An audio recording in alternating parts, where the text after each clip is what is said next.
thoughts on like Gunther and people like Gunther. People like Gunther. Hmm. Gunther's an interesting case study, man, because like Gunther is he's a man. I think we're on the same page about it. I just want to hear your thoughts about it. I think we're on the same page. Oh, baby, you gotta ask the question. So first off, let me start off with love. I'm a huge fan of Gunther, right? I'm a huge fan because I think what Gunther means to the dreadlock community, I don't think really you could even articulate it really with words. I mean, the way that he's combined cinematography, his love for God, um, his family, and really just dope content, humor, vlogs. I think he is within this niche. I think he is the top level, right? I think he is the highest. I think he's got about 400 plus K subs. I know that there's people like Not Nation. I know there's some other, people like Chescalay. Obviously, Chescalay is probably the biggest of the biggest. I mean, Chescalay took it and branded it to be something much larger. But as far as right now, Gunther is that guy, right? What I feel about his content as of right now, it's one of the things that I'm quite honestly I'm fearful of, because Hmm. I think Gunther kind of is what happens when your YouTube channel becomes a business, Hmm.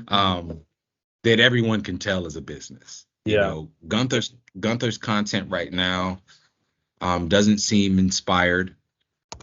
It doesn't really come across as creative. It comes across like he knows the science of content and generating revenue with the content. Hmm. It comes across like it's very calculated. And I think I don't fault him for that, because I understand that if when you build a business, you build a brand, you're going to continue to cultivate that brand, and you want to be successful within that niche. But as a creator, it does definitely make me feel like some of the creation has been compromised. And I'll say this lastly, just to kind of put a button on this. I think, or this answer, I think all of us as content creators are conflicted with that. We all get conflicted with, the need to, feed the machine of YouTube, get the views, get the what's best for our algorithm. We all choose to do what's best for our algorithms over what's best for creativity at some point. It's just that once you get to the level that he's at, it becomes more glaring, more obvious. Hmm.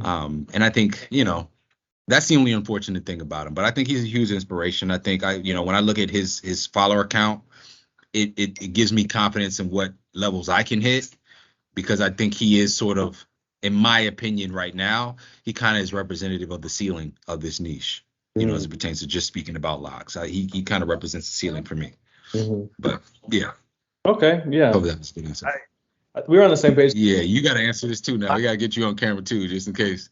So I can get your bio real out. He gonna put me out. He gonna ask me the question. Nah, We you're good. gonna have to get him on here. So I watched Gunther for a long time. Like when he had Mm, I think his first video was like 3 months lock update. I think that was his very first video. If it wasn't, then it was like one before that. But that was the first one I saw of mm, his. And mm, it was like, he had a lot of creativity, a lot of vlogs, a lot of just different types of videos. And I enjoyed watching his content. mm, And then it's funny because I just saw the video where he reached 10K, and it was like that's where I'm at right now, where I'm at. I'm about to reach that point. And it's like he still was at this point where he was, vlogging here and there. He still did like cool types of videos. But then it's like for some mm, reason I stopped watching him for a little bit.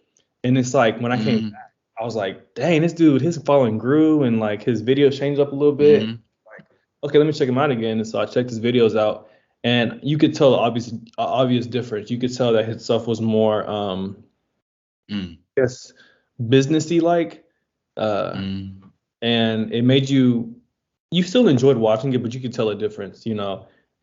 wasn't as much, I guess, connectivity with him in Mm, videos, because I think the vlogs and the different types of videos gave some authenticity to him as a person. But like mm, now it's like you can tell it's a business, because he's even like he's yeah. even he's even like made a video where he talked about like his growth on YouTube and like how he's been able to like basically almost make like a full living off of it. You know, get a house, get a car, like.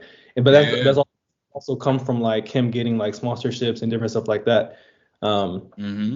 And I think that's cool. I think that's what a lot of people kind of strive for. But I wish he still kept that rawness a little bit, you know, even if it was like a separate channel, he just posted vlogs on there and maybe he didn't have a big following or anything, but I think that would still like I think that would actually help him because people would see him and say like, oh, Mm-hmm. I get to watch him in his, you know, element, and then I also get to watch these tutorials. So it's just like Yeah. I think that'll be beneficial for him and everybody because they'll want to watch his content more and he'll make more content. But Mm-hmm. yeah, man, we on the same page about that. I still love Gunther. He was one of the main ones to inspire me to get dreadlocks. Him Mm-hmm. and Sebastian Dunn. I think those two.